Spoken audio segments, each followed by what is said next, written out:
The sad thing is that that would be Clarence Clemens playing that on saxophone rather than a slide guitar. From the new album Wrecking Ball by a startup musician named Bruce Springsteen, and really quite an album. It really should be Christian Album of the Year. I'll make that argument on another show.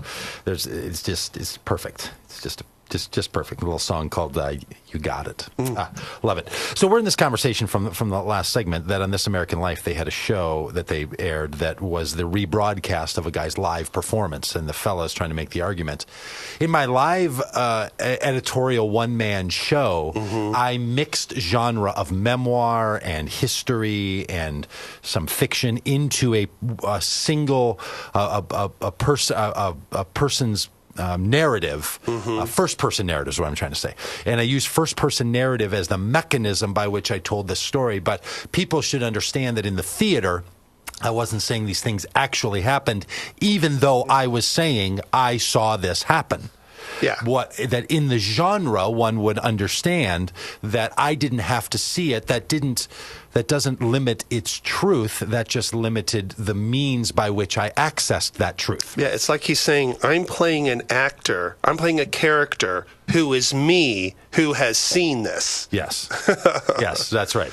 That's right. So it's a quirky genre, right, that he's utilizing. And I think the guy was dishonest at a variety of levels, and I think he even admits that. And so, but his argument is that he's using a genre that people should understand that's not held to some sort of journalistic standards.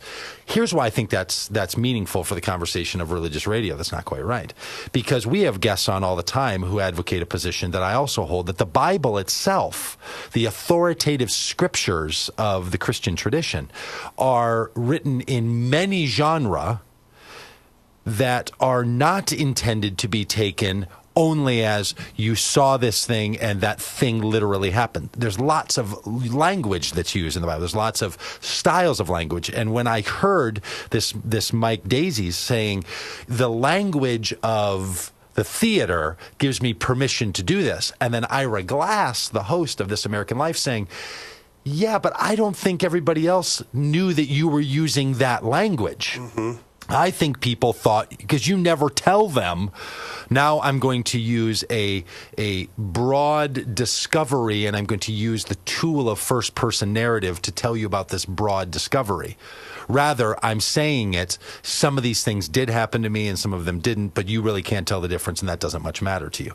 That's why Ira Glass says, look, people believed you because you made it sound like the things actually happened. So I hear people's critique of the perspective that I hold and other guests on this radio program hold, where they say, look, you fellas and gals, you're running fast and loose with the interpretation of the Bible because everybody else who reads it, they read it as, no, the Bible's trying to say that thing actually happened. Then you come skipping along and trying to say, no, well, if you really knew the genre, you would know it doesn't actually say that. But how would any standard reader of the Bible know when they're supposed to say, well, that thing did actually happen and this other thing didn't actually happen? Right?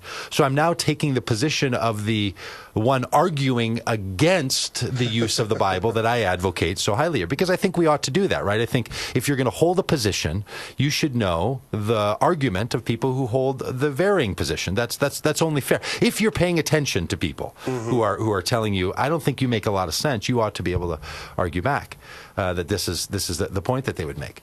Now, here's where I think the difference is between the Mike Daisies approach, where he put together the genre and didn't tell people the genre. I believe that if you asked the Bible writers to tell you what genre they were in, that they did that. They told what genre it was. In other words, the genre of Gospels to the gospel writers should be understood as, we're telling the story of the deliverance of God, not did this thing actually happen only in that way. Because what a lot of people read is, boy, I read in the Gospel of Matthew, there's an account that is also listed in the Gospel of John, and they're not the same. They tell the same story, but the details are different. So they're obviously both couldn't be telling the literal truth. So does that mean that it's all thrown out? Right. This is the kind of argument that a lot of people make, and they really should make, because when you read it that way, you're supposed to, when you read it with those eyes, you do see those differences. And I think, no, the gospel writers intentionally wrote gospels, and we should understand them in that language. That the thing that this Mike Daisies did is he didn't tell people his genre. He simply did it live on stage and never let people in on the language shift. So if you listen from the last segment when Ira Glass interviews him and says, I know you think that people should understand that difference, but I didn't understand that. In this way, I think the problem with the Bible is not that it has made a claim that it can't uphold, but other people have made a claim on behalf of the Bible that the Bible can't uphold. That's where the trouble comes. The trouble comes not if you were to look at the Bible itself, which is why often what happens is people who study the Bible intricately are like, I see the genre here.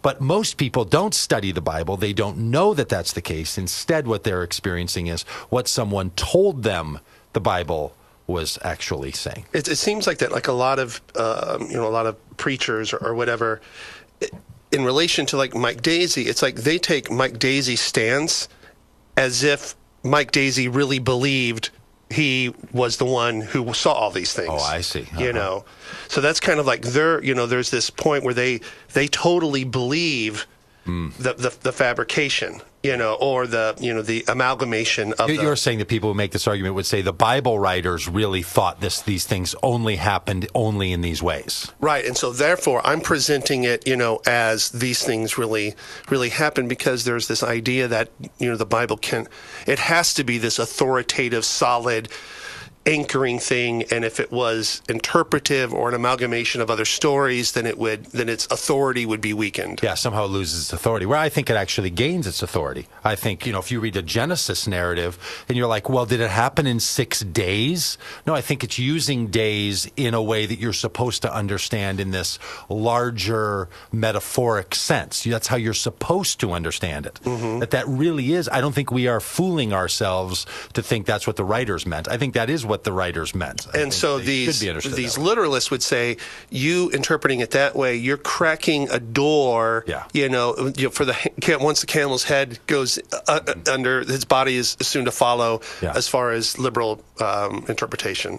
Well, and we just have these journalistic standards that we use, and so we could have made a fine point in that genre and said, I've changed the names to protect the innocent. I've done all these things, and it still could have been a very effective piece. Yes.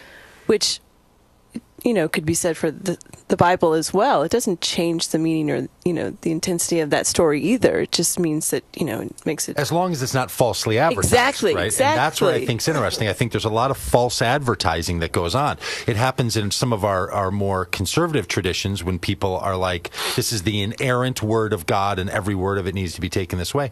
Or in more Protestant mainline traditions where people will do a reading out of the Bible and then the reader will finish with the word of the Lord and all the people say back, for the people of the Lord.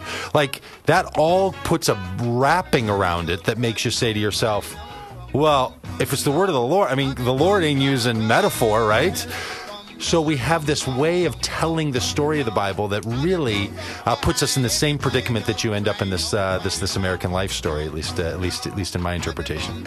Hey, Doug Pagitt Radio, we're going to be back here after the break on AM 950 and over at DougPagittRadio.com.